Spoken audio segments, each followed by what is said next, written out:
Сәлем құрметті көрермен, менің есімім Меруерт, мен биология пәні мұғалімі боламын. Мен сіздерге қазір осындай ұяшықтарды қалай дайындау керек екендігін көрсететін боламын.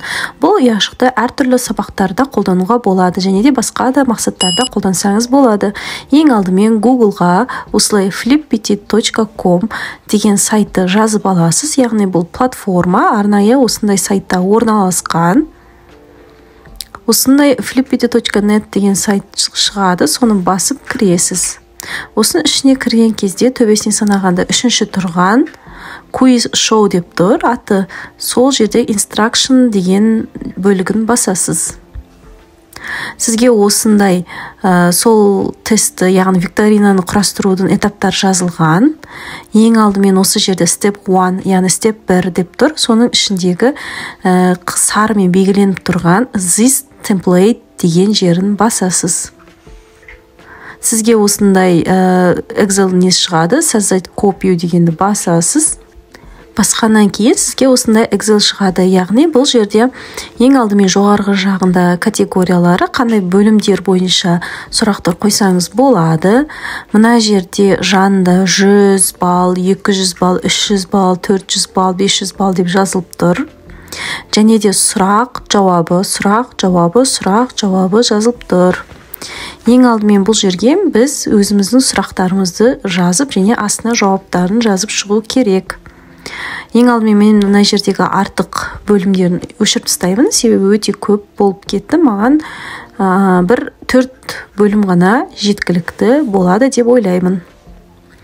Немесе өзіңізде көп сұрақ құрастырғыңыз келсе, барлығын қалдырып қойсаңыз болады.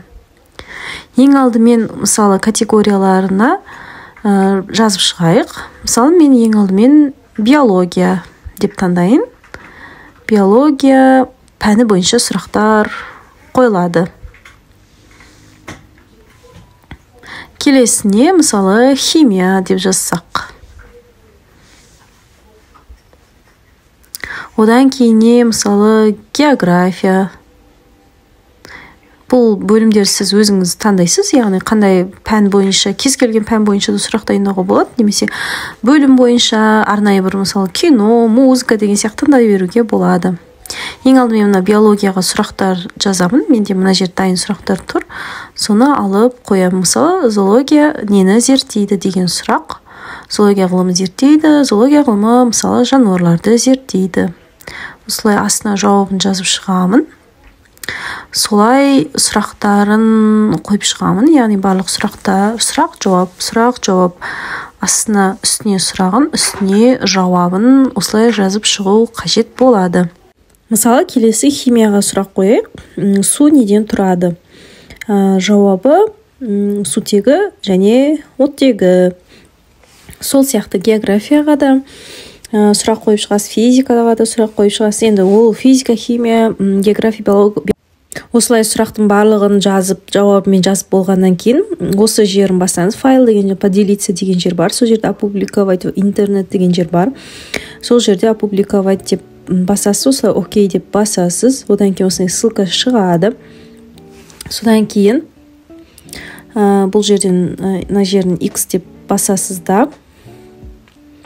Осы жерде get the link here деген жер бар. Сол жерге бассаңыз осылай шығады. Сол жерде осы ссылканы басып, ішіне кірсеңіз, осындай ұяшықтар шығады. Осы жерде осы ұяшықтарды мысалы қараңыз. Бір оқушы, мысалы осы сұрақтан 100 деген биология ғылымын зерттейді. Жауап берді жануарларды. Қай топ жауап берсе, сол топтың жанына team 2, team 3, 1 деп тұр. Соның біреуін таңдайсыз. Мысалы 4-ші топ жауап берсе, X деп птичка қоясыз сол топқа, 100 балл сол топқа есептелінеді. Осылай барлық сұраққа жауап берген сайын қай топ жауап береді, соның жанына птичканы басып қойып шығасыз. Солай сол топқа балдары есептелініп, соңында қай топ ең жоғары балл жинады, сол топқа, яғни өзіңіздің дескрипторыңыз бойынша бағалау жүргізетін боласыз.